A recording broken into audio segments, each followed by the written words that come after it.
Capítulo 11. Esto está súper interesante. Alcancé la salida del pastelero Menahem en menos de 5 minutos. En el camino me enganché varias veces en clavos y astillas, que la oscuridad me impidió ver. Me arañé una muñeca, me pisé el jaique, resbalé y a punto estuve de perder el equilibrio y caer de espaldas al trepar por un montón de cajas de género acumuladas sin orden contra una pared. Una vez junto a la puerta, lo primero que hice fue acomodarme bien la ropa para que en la cara tan solo se me vieran los ojos. Después descorrí el cerrojo herrumbroso, respiré hondo y salí. No había nadie en el callejón, ni una sombra, ni un ruido. Por toda compañía encontré una luna que se movía a capricho entre las nubes. Eché a andar despacio y pegada a la orilla izquierda. Llegué enseguida a la luneta. Antes de volcarme en ella, me detuve en la esquina a estudiar el escenario. De los cables que atraviesan la calle colgaban luces amarillentas a modo de farolas callejeras. Miré a derecha e izquierda e identifiqué dormidos algunos de los establecimientos por los que durante el día deambulaba la vida alborotada. El Hotel Victoria, la farmacia Zurita, el bar Levante donde a menudo cantaban flamenco, el estanco Galindo y un almacén de sal. El Teatro Nacional, los bazares de los indios, 4 o 5 tabernas de las que no conocía el nombre, la joyería La Perla de los hermanos Cohen y la Espiga de Oro donde cada mañana comprábamos el pan. Todos parados, cerrados, silenciosos y quietos como los muertos. Me adentré en la luneta esforzándome por adaptar al ritmo, al peso de la carga. Recorrí un tramo y grité hacia el Meyá, el barrio hebreo. El trazado lineal de sus calles estrechísimas me reconfortó. Sabía que no tenía pérdida, que la judería conformaba una cuadrícula exacta en la que era imposible desorientarse. Accedí después a la Medina y en principio todo fue bien. Callejeé y pasé por sitios que me resultaron familiares. El zoco del pan, el de la carne. Nadie se cruzó a mi paso, ni un perro, ni un alma, ni un mendigo ciego suplicando una limosna. A mi alrededor tan solo se oía el ruido quedo de mis propias babuchas al arrastrarse sobre el empadrado y el run de alguna fuente perdida en la distancia. Notaba que cada vez me resultaba menos pesado andar cargando con las pistolas, que el cuerpo se me iba acostumbrando a sus nuevas dimensiones. De vez en cuando me tanteaba alguna parte para cerciorarme de que todo seguía en su sitio. Ahora los costados, después los brazos, luego las caderas. No llegué a relajarme, seguía en tensión, pero al menos caminaba moderadamente tranquila por las calles oscuras y sinuosas. Entre las paredes enjalabegadas y las puertas de madera tachonadas con clavos de gruesas cabezas. Para apartar de mi cabeza la preocupación, me esforcé en imaginar cómo serían aquellas casas árabes por dentro.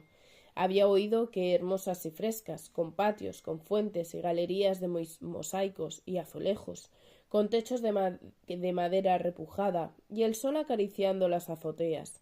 Imposible intuir todo aquello desde las calles a las que sólo asomaban sus muros encalados. Deambulé acompañada por aquellos pensamientos hasta que, al cabo de un rato impreciso, cuando creí haber andado lo suficiente y estar al 100% segura de no haberme levantado la menor sospecha, decidí encaminarme hacia la puerta de la luneta. Y fue entonces, exactamente entonces, cuando al fondo del callejón por el que andaba percibí un par de figuras avanzando hacia mí. 2 militares, 2 oficiales con breeches, fajines a la cintura y las gorras rojas de los regulares. 4 piernas que caminaban briosas, haciendo sonar las botas sobre los adoquines, mientras hablaban entre ellos en voz baja y nerviosa. Contuve la respiración, a la vez que 1000 imágenes funestas torpedearon mi mente como fogonazos contra un paredón. Creí de pronto que a su paso todas las pistolas iban a desprenderse de sus ataduras y a esparcirse con estrépito por el suelo. Imaginé que a uno de ellos se le podría ocurrir tirarme de la capucha hacia atrás para descubrirme el rostro, que me harían Abraham, que descubrían que era una compatriota española trampeando con armas con quien no debía, y no una nativa cualquiera caminando de ningún sitio. Pasaron los dos hombres a mi lado. Me pegué todo lo posible a la pared, pero la callejuela era tan estrecha que casi nos rozamos. No me hicieron el menor caso, sin embargo. Ignoraron mi presencia como si fuese invisible y continuaron con prisa su charla y su camino. Hablaban de destacamentos y municiones, de cosas de las que yo no entendía ni quería entender. 250 como mucho, dijo uno al pasar junto a mí. Que no, hombre, que no, que te digo yo que no, replicó el otro vehemente. No les vi las caras, no me atreví a levantar la vista, pero en cuanto noté que el sonido de las botas se desvanecían en la distancia, apreté el paso y saqué por fin el alivio a respirar. Apenas unos segundos después, sin embargo, me di cuenta de que no debería haber cantado victoria tan pronto. Al alzar la mirada descubrí que no sabía dónde estaba. Para mantenerme orientada tendría que haber girado a la derecha 3 o 4 esquinas antes, pero la aparición inesperada de los militares me despistó de tal manera que no lo hice. Me encontré de pronto perdida y un estremecimiento me recorrió la piel. Había transitado las calles de la Medina muchas veces, pero no conocía sus secretos y entresijos. Sin la luz del día y en su ausencia de los actos y los ruidos cotidianos, no tenía la menor idea de dónde me encontraba. Decidí volver atrás y recomponer el recorrido, pero no fui capaz de lograrlo. Cuando creí que iba a salir a una plazoleta conocida, encontré un arco. Cuando esperaba un pasadizo, me topé con una mezquita a un tramo de escalones. Proseguí moviéndome torpemente por callejas tortuosas, intentando asociar cada rincón con las actividades del día para poder orientarme. Sin embargo, a medida que andaba, cada vez me sentía más perdida entre aquellas calles enrevesadas que desafiaban las leyes de lo racional. Con los artesanos dormidos y sus negocios cerrados, no lograba distinguir si me movía por la zona de los caldereros o los hojalateros, o si avanzaba ya por la parte en la que a diario laboraban los hilanderos, los tejedores y los sastres. Allí donde la luz del sol estaban las luces con miel, las tortas de pan dorado, los montones de especias y los ramos de albahaca que me habrían ayudado a centrarme. Solo encontré puertas atrancadas y postigos apestillados. El tiempo daba la impresión de haberse parado. Todo parecía un escenario vacío, sin las voces de los comerciantes y los compradores, sin las recuas de borricos cargados de espuertas, ni las mujeres del Rif sentadas en el suelo, entre verduras y naranjas que tal vez nunca lograron vender. Mi nerviosismo aumentó. No sabía a qué hora sería, pero era consciente de que cada vez iba quedando menos tiempo para las 6. Aceleré el paso, salí de una callejuela, entré en otra más, retrocedí, enderecé de nuevo el rumbo. Nada, ni una pista, ni una evidencia. Todo se había convertido de pronto en un laberinto endemoniado del que no hallaba la forma de salir. Los pasos aturullados acabaron llevándome a la cercanía de una casa con un gran farol sobre la puerta. Oí de pronto risas, alboroto, voces desacompasadas coreando la letra de mi jaca, al acorde de un piano desafinado.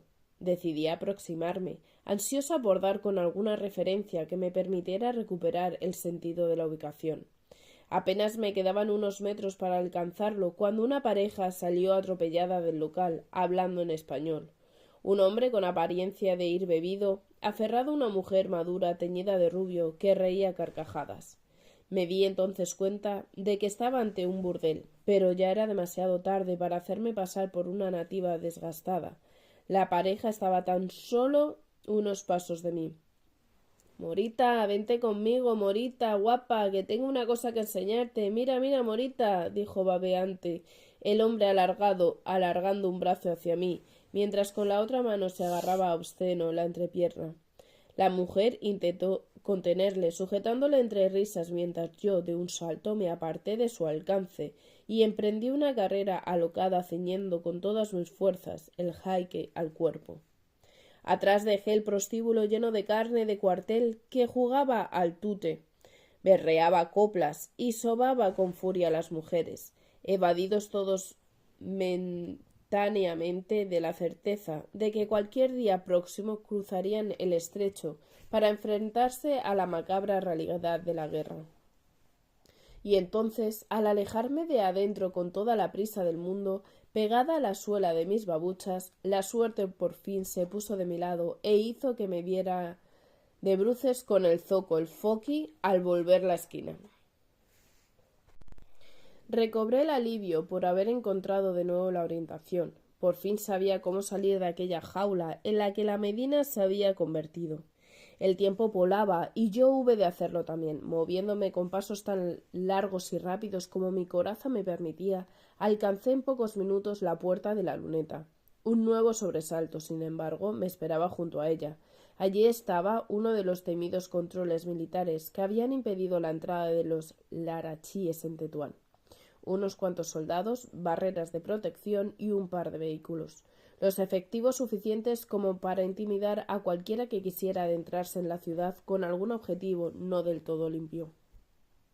Noté que la garganta se me secaba, pero no supe que no podía evadir el paso frente a ellos ni pararme a pensar qué hacer. Así que, con la vista fijada una vez más en el suelo, decidí proseguir mi camino con el andar fatigoso que Candelaria me aconsejó. Traspasé el control, con la sangre bombeándome las sienes y la respiración contenida, a la espera de que en cualquier momento me pararan y me preguntaban a dónde iba, quién era, qué escondía. Para mi fortuna apenas me miraron. Me ignoraron simplemente, como antes lo habían hecho los oficiales con los que me crucé en la estrechez de una calleja. ¿Qué peligro iba a tener para el glorioso alzamiento aquella marroquí de paso cansino que atravesaba como una sombra las calles de la madrugada? Descendí a la zona abierta del parque y me obligué a recuperar el sosiego. Atravesé con fingida calma los jardines, llenos de sombras dormidas, tan extraños en aquella inquietud, sin los niños ruidosos, las parejas y los ancianos que a la luz del sol se movían entre las fuentes y las palmeras. A medida que avanzaba, la estación aparecía cada vez más nítida ante mis ojos. Comparada con las casas bajas de la Medina, ésta se me antojó de pronto grandiosa e inquietante, medio moruna, medio andaluza, con sus torretas en las esquinas, con sus tejas y azulejos verdes, y enormes arcos en los accesos. Varios faroles tenues iluminaban la fachada y mostraban la silueta recortada contra el macizo del Gorgués. Esos montes rocosos e imponentes por donde supuestamente habrían de llegar los hombres de Lareche. Solo en una ocasión había pasado yo junto a la estación, cuando el comisario me llevó en su automóvil del hospital a la pensión. El resto de las veces la había visto siempre en la distancia, desde el mirador de la luneta, incapaz de calcular su magnitud. Al encontrarla de frente aquella noche, su tamaño me pareció tan amenazante que de inmediato empecé a echar de menos la acogedora angostura de las callejuelas de la Morería. Pero no era momento de permitir que los miedos me enseñaran los dientes otra vez. Así que volví a rescatar el arrojo y me dispuse a cruzar la carretera de Ceuta, por la que a aquellas horas no circulaba ni el polvo. Intenté insuflarme ánimo calculando tiempos, decidiéndome a mí misma que ya faltaba menos para que todo terminara, que ya había cubierto la gran parte del proceso. Me reconfortó pensar que pronto me libraría de las vendas apretadas, de las pistolas que me estaban magullando el cuerpo y de aquel ropón con el que tan extraña me sentía. Faltaba poco, muy poco. Entré en la estación por la puerta principal, abierta de par en par. Me recibió un despliegue de luz fría alumbrando el vacío, incongruente con la noche oscura que acababa de dejar atrás. Lo primero que capté fue un gran reloj que marcaba las 6:15. Suspiré bajo la tela que me cubría el rostro. El rastro no había sido excesivo. Caminé con intencionada lentitud por el vestíbulo, mientras con los ojos escondidos tras la capucha estudiaba aceleradamente el escenario. Las taquillas estaban cerradas y tan solo había un viejo musulmán tumbado en un banco con un hatillo a los pies. Al fondo de la estancia, dos grandes puertas se abrían al andén. A la izquierda, otra daba paso a lo que un rótulo de letras bien trazadas indicaba que era la cantina. Busqué los tablones con los horarios y los encontré a la derecha. No me detuve a estudiarlos, simplemente me senté en un banco debajo de ellos y me dispuse a esperar. Tan pronto rocé la madera, noté que un sentimiento de gratitud me recorría el cuerpo de la cabeza a los pies. No fui consciente hasta entonces de lo cansada que estaba, del esfuerzo inmenso que había tenido que hacer para caminar sin parar cargando con todo aquel peso siniestro como una segunda piel de plomo. A pesar de que nadie apareció en el vestíbulo en todo el tiempo que permanecí sentada inmóvil, a mis oídos llegaron sonidos que me hicieron saber que no estaba sola. Algunos provenían de fuera, del andén, pasos y voces de hombres, quedas a veces, más altas en alguna ocasión. Eran voces jóvenes. Supuse que serían los soldados a cargo de custodiar la estación e intenté no pensar en que probablemente tendrían órdenes expresas de disparar sin miramientos ante cualquier sospecha fundada. Desde la cantina llegó también algún que otro ruido. Me reconfortó oírlos, al menos así supe que el cantinero estaba activo y en su sitio. Dejé pasar 10 minutos que transcurrieron con lentitud exasperante. No hubo tiempo para que los 20 que Candelaria me indicó.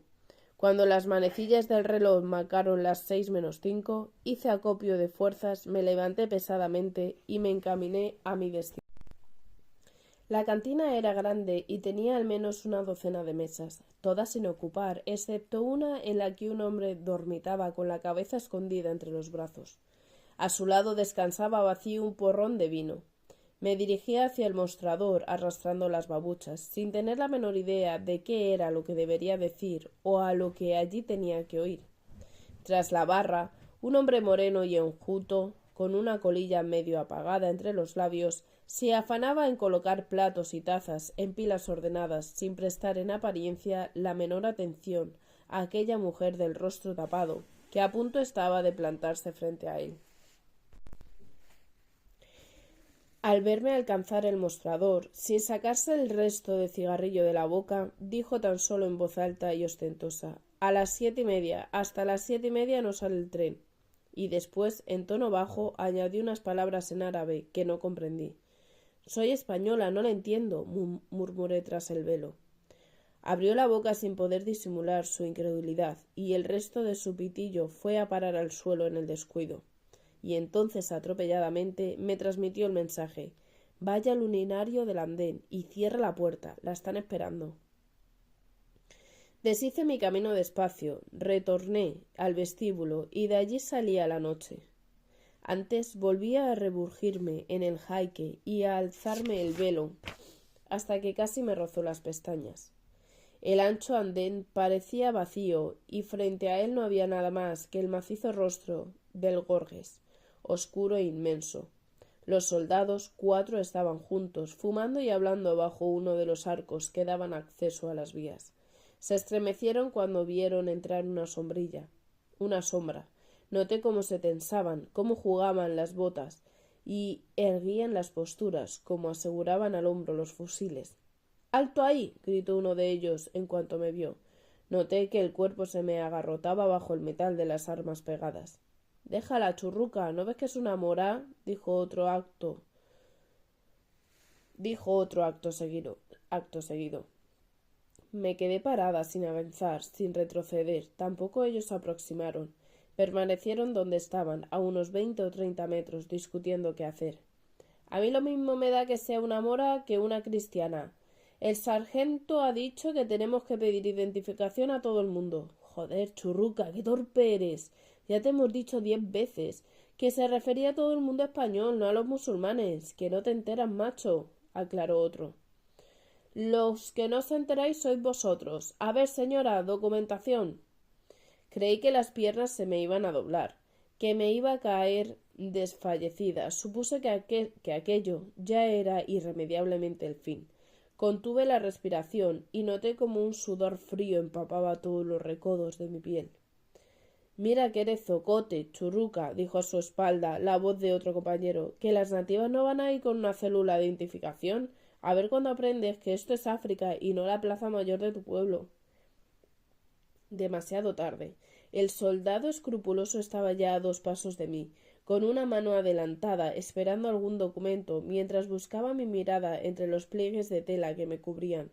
No la encontró, sin embargo. La mantuve fija en el suelo, concentrada en sus botas manchadas de barro, en mis viejas babuchas y en el escaso medio metro que separaba ambos pares de pies. Como el sargento se entere de que has andado molestando a una marroquí libre de sospecha, te vas a comer 3 días como 3 soles de arresto en la Alcazaba, chaval. La funesta posibilidad de aquel castigo hizo por fin entrar en razón al tal churruca. No pude ver la cara de mi redentor. Mi vista seguía concentrada en el suelo, pero la amenaza del arresto surtió su efecto y el soldado puntilloso y cabezota, tras pensárselo durante unos segundos angustiosos, retiró la mano, se giró y se alejó de mí. Bendije la sensatez del compañero que lo frenó, y cuando los 4 soldados volvieron a estar juntos bajo el arco, me di la vuelta y reemprendí mi camino hacia ningún sitio concreto. Comencé a recorrer el andén despacio, sin rumbo, intentando tan solo recuperar la serenidad. Una vez lo conseguí, por fin pude concentrar mi esfuerzo en dar con los urinarios. Empecé entonces a prestar atención a lo que había alrededor. Un par de árabes dormidos en el suelo con las espaldas apoyadas en los muros y un perro flaco cruzando las vías. Tardé poco en encontrar el objetivo. Para mi fortuna estaba casi al final del andén, en el extremo opuesto al que ocupaban los soldados. Conteniendo la respiración, empujé la puerta de panales de cristal granulado y entré en una especie de distribuidor. Apenas había luz y no quise buscar la palomilla. Prefería acostumbrar los ojos a la oscuridad. Vislumbré la señal de hombres a la izquierda y la de mujeres a la derecha, y al fondo contra la pared percibí lo que parecía un montón de tela que lentamente comenzaba a moverse. Una cabeza tapada por una capucha emergió cautelosa del bulto. Sus ojos se cruzaron con los míos en la penumbra. ¿Trae la mercancía? Preguntó con voz española. Hablaba quedo y rápido. Moví la cabeza afirmativamente y el bulto se giró sigiloso hasta convertirse en la figura de un hombre vestido como yo, a la usanza moruna. ¿Dónde está? Me bajé el velo para poder hablar con más facilidad. Me abrí el jaique y expuse ante él mi cuerpo fajado. Aquí. Dios mío, murmuró tan solo. En aquellas 2 palabras se concentraba un mundo de sensaciones. Asombro, ansiedad, urgencia. Tenía el tono grave, parecía una persona educada. ¿Se lo puede quitar usted misma? Preguntó entonces. Necesitaré tiempo, susurré. Me indicó un aseo de señoras y entramos los dos. El espacio era estrecho y por una pequeña ventana se colaba un resto de luz de luna, suficiente como para no necesitar más iluminación. Hay prisa, no podemos perder un minuto. El retén de la mañana está a punto de llegar y revisan la estación de arriba abajo antes de que salga el primer tren. Tendré que ayudarla, anunció cerrando la puerta a su espalda. Dejé caer el jaique al suelo y puse los brazos en cruz para que aquel desconocido comenzara a trastear por mis rincones, desatando nudos, destensando vendas y liberando mi esqueleto de una siniestra cobertura. Antes de comenzar, se bajó la capucha de la chilaba y frente a mí descubrí el rostro serio, armonioso de un español de edad media, con barba de varios días. Tenía el pelo castaño y rizado, despeinado por efecto del ropaje bajo, el que probablemente llevara tiempo camuflado. Sus dedos empezaron a trabajar, pero la labor no resultaba sencilla. Candelaria se había esforzado a conciencia y ni una sola de las armas se había movido de su sitio. Pero los nudos eran tan prietos y los metros de tela tantos que desprender de mi contorno todo aquello nos llevó un rato más largo de lo que aquel desconocido y yo habíamos deseado. Nos mantuvimos callados los dos, rodeados de azulejos blancos y acompañados tan solo por la placa turca del suelo, el sonido acompasado de nuestras respiraciones y el murmullo de alguna frase suelta que marcaba el ritmo del proceso. Esta ya está, ahora por aquí, muévase un poco, vamos bien, levante más el brazo, cuidado. A pesar del apremio, el hombre del arache actuaba con una delicadeza infinita, casi con pudor, evitando en lo posible acercarse a los recodos más íntimos o rozar mi piel desnuda 1 milímetro más allá de lo estrictamente necesario. Como si temiera manchar mi integridad con sus manos, como si el cargamento que llevaba adherido fuera una exquisita envoltura de papel de seda, y no una negra coraza de artefactos destinados a matar. En ningún momento me incomodó su cercanía física, ni sus caricias involuntarias, ni la intimidad de nuestros cuerpos casi pegados. Aquel fue, sin duda, el momento más grato de la noche, no porque el hombre recorriera mi cuerpo después de tantos meses, sino porque creí que con aquel acto estaba llegando el principio del fin. Todo se desarrollaba a buen ritmo. Las pistolas fueron saliendo una a una de sus escondrijos y yendo a parar a un montón al suelo. Quedaban muy pocas ya, 3 o 4, no más. Calculé que en 5, en 10 minutos como mucho, todo estaría terminado. Y entonces, inesperadamente, el sosiego se rompió, haciéndonos contener el aliento y frenar en seco la tarea. Del exterior, aún en la distancia, llegaron los sonidos agitados del comienzo de una nueva actividad. Tomó aire el hombre con fuerza y se sacó un reloj del bolsillo. Ya está aquí el retén de reemplazo. Se han adelantado, anunció. En su voz quebrada percibía angustia, inquietud y la voluntad de no transmitirme ninguna de aquellas sensaciones. —¿Qué hacemos ahora? —susurré. —Salir de aquí lo antes posible —dijo de inmediato—. Vístase rápido. —¿Y las pistolas que quedan? —No importa, lo que hay que hacer es huir. Los soldados no tardarán en entrar para comprobar que está todo en orden. Mientras yo me envolvía en el jaque con manos temblorosas, él se desató de la cintura un saco de tela mugrienta e introdujo las pistolas a puñados. —¿Por dónde salimos? —musité. —Por ahí —dijo alzando la cabeza y señalando con la barbilla la ventana. —Primero va a saltar usted. Después tiraré la pistola y saldré yo. Pero escúchame bien. Si yo no llegara a unirme a usted, coja las pistolas, corra con ellas en paralelo a la vía y déjelas junto al primer cartel que encuentre anunciando una parada o una estación. Ya irá alguien a buscarlas. No eche la vista atrás y no me espere. Tan solo salga corriendo y escape. Vamos, prepárese para subir. Apoye un pie en mis manos.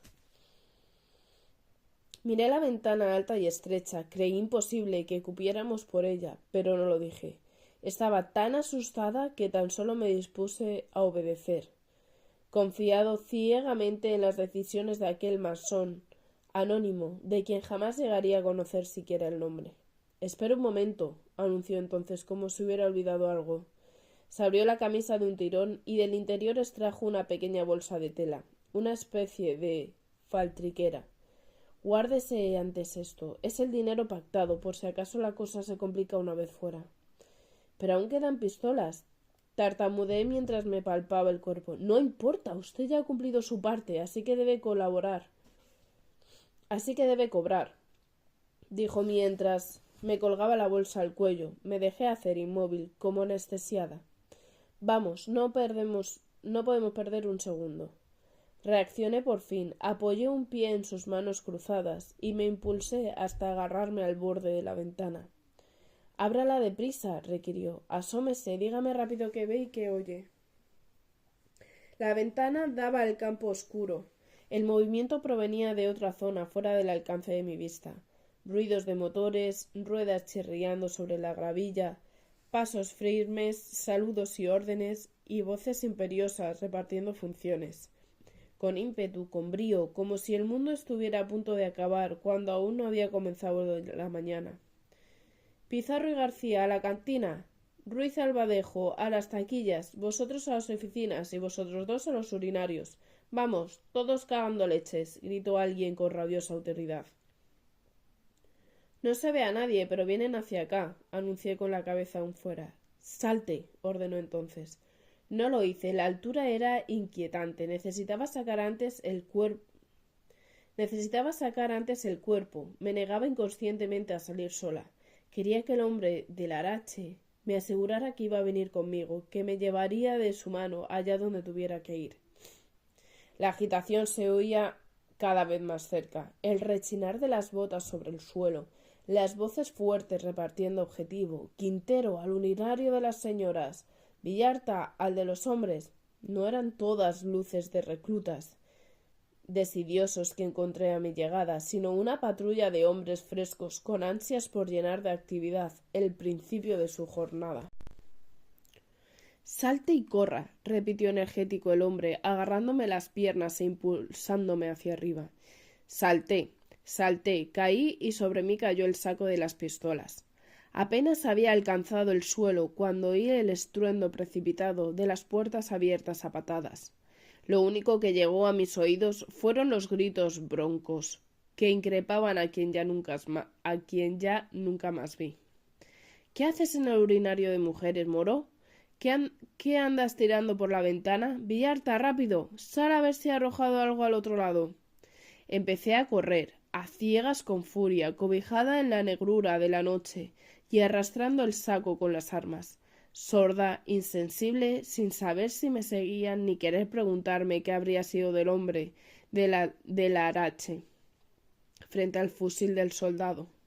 Se me salió una babucha y una de las últimas pistolas acabó de desatarse de mi cuerpo, pero no me detuve a recoger ninguna de las pérdidas. Tan solo continué la carrera en la oscuridad siguiendo el trazado de la vía, medio descalza, sin parar, sin pensar. Atravesé campo llano, huertas, cañaverales y pequeñas plantaciones. Tropecé, me levanté y seguí corriendo sin un respiro, sin calcular la distancia que mis zancadas cubrían. Ni un ser vivo salió a mi encuentro y nada se interpuso en el ritmo desquiciado de mis pies, hasta que entre las sombras logré percibir un cartel lleno de letras. Apeadero de Malailín, decía. Aquel sería mi destino. La estación estaba a unos 100 metros del rótulo, tan solo la alumbraba un farol amarillento. Paré mi carrera alocada antes de alcanzarla, nada más llegar al cartel que la precedía. Busqué rápidamente en todas direcciones, por si allí hubiera ya alguien a quien poder entregar las armas. Tenía el corazón a punto de reventar y la boca seca llena de polvo y carbonilla. Hice esfuerzos imposibles por enmudecer el sonido entrecortado de mi respiración. Nadie me salió al encuentro. Nadie esperaba la mercancía. Tal vez llegaran más tarde. Tal vez no lo hicieran jamás. Tomé la decisión en menos de un minuto. Dejé el saco en el suelo. Lo aplané para que se viera lo menos posible y comencé a apilar pequeñas rocas sobre él con ritmo febril, arañando el suelo, arrancando tierra, piedras y matojos hasta dejarlo medianamente cubierto. Cuando supuse que ya no resultaba un bulto sospechoso, me marché. Sin apenas tiempo para recuperar el aliento, emprendí la carrera otra vez hacia donde se vislumbraban las luces de Tetuán. Desprovista ya de la carga, decidí desprenderme también del resto de mis lastres. Me abrí el jaique sin detenerme y con dificultad conseguí deshacer poco a poco los últimos nudos. Las 3 pistolas que aún permanecían amarradas fueron cayendo por el camino. Una primero, otra después, la última al fin. Cuando llegué a la cercanía de la ciudad, en el cuerpo solo me quedaba agotamiento, tristeza y heridas, y una faltriquera llena de billetes colgada del cuello de las armas, ni rastro.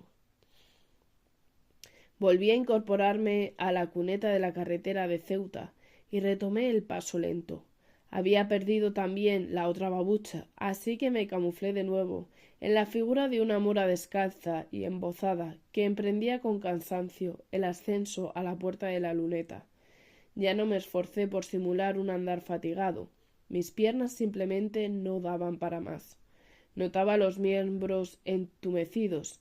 Tenía ampollas, suciedad y magulladuras por todas partes, y una debilidad infinita clavada en los huesos.